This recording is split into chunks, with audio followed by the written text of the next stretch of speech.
In 1900, the Kruger Millions treasure, estimated to be worth $500 million, vanished amidst the Boer War. Millions of pounds in gold and diamonds, a mystery that has left the world awestruck for centuries. Where could it be? Over a century ago, in the midst of the strife and crises of the Boer War in South Africa, one of the most enigmatic treasures in history came into being: Kruger Millions. This was not just gold bars and diamonds, but a symbol of survival and the resilience of a nation facing a greater enemy. The gold of President Paul Kruger, leader of the Zuid-Afrikaanse Republiek, or ZAR, was seen as the key to freedom and the source of thrilling tales that have driven generations in search of it. On May 29, 1900, as British forces closed in on the capital Pretoria, Paul Kruger realized that the fate of their gold could threaten Boer independence. He ordered Attorney General Jan Smuts to retrieve all the gold stored at the Mint and the National Bank. Wooden crates filled with gold were prepared for a long journey, the fate of which remained uncertain. This was indeed a daring and bold decision, and from this moment, history began to record the extraordinary events surrounding this legendary treasure. On June 4, 1900, Jan Smuts was at the Mint and National Bank, overseeing the collection and recounting of all the gold.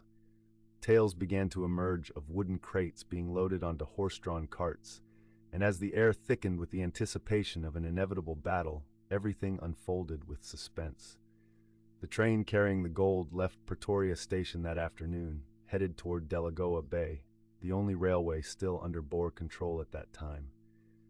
By the early morning of the next day, the gold train had arrived in Middelburg. Here, Ernest Meyer, the director of the Mint, stayed behind to continue managing the treasure and ensure debt payments to creditors during the crisis. The pressure weighed heavily on him and the soldiers, as the Boer government realized what their future would hold if this gold fell into British hands. By August 31, 1900, according to records kept by Meindert Noem, the financial director of the ZAR, this massive quantity of gold was transferred to the German firm Wilken and Ackermann in Lourenço Marques, now Maputo. Faced with financial shortages and supply issues, this gold was not only of economic value but also vital for the survival of the nation amidst the chaos. Entering 1905, John Holtzhausen, a horse thief, claimed to know the location of 2 million pounds in gold and diamonds hidden in the Blyde River area of Mpumalanga. Although lacking verifiable evidence, this claim instantly piqued the curiosity of many explorers and dreamers of treasure.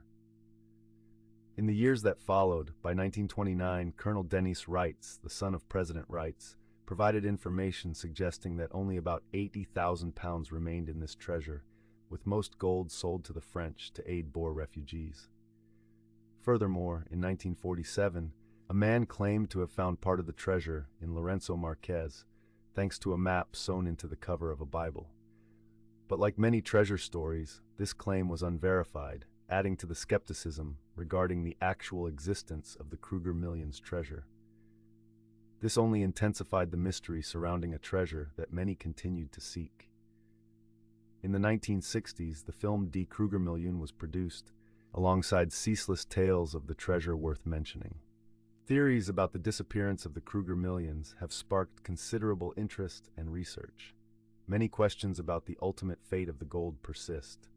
Was it shipped off to Europe, or could it truly be hidden in South Africa, or distributed to Boer soldiers after the war? In 2001, the treasure story resurfaced when an African family in the Ermelo area claimed to have found 4,000 Kruger coins minted in 1889. However, upon investigation, this was confirmed to be a ruse designed to attract tourism to Ermelo.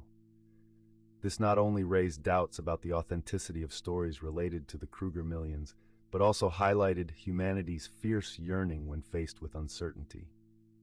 Even in 2016, an article in the Northcliffe Melville Times claimed that the Kruger Millions had been found at Emmarentia Dam, but this was quickly recognized as an April Fool's joke. The narratives surrounding the Kruger Millions not only captivate with tales of treasure, but also reflect how individuals confront inexplicable mysteries of history. There is no consensus on the number or true value of this treasure. From £2 million to over $500 million at current value, each source holds its own theory. If this treasure does exist, it remains somewhere, perhaps buried deep in the ground or lost within the memories of the past.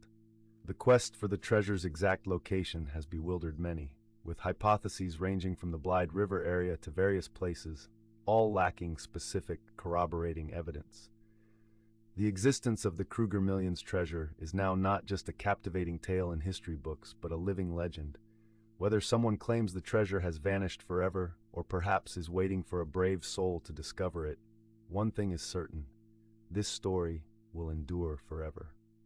From the pages of history to the journeys of searching, from the past to the present, and perhaps into the future, the mysteries of the Kruger Millions remain, urging generations to keep pursuing them.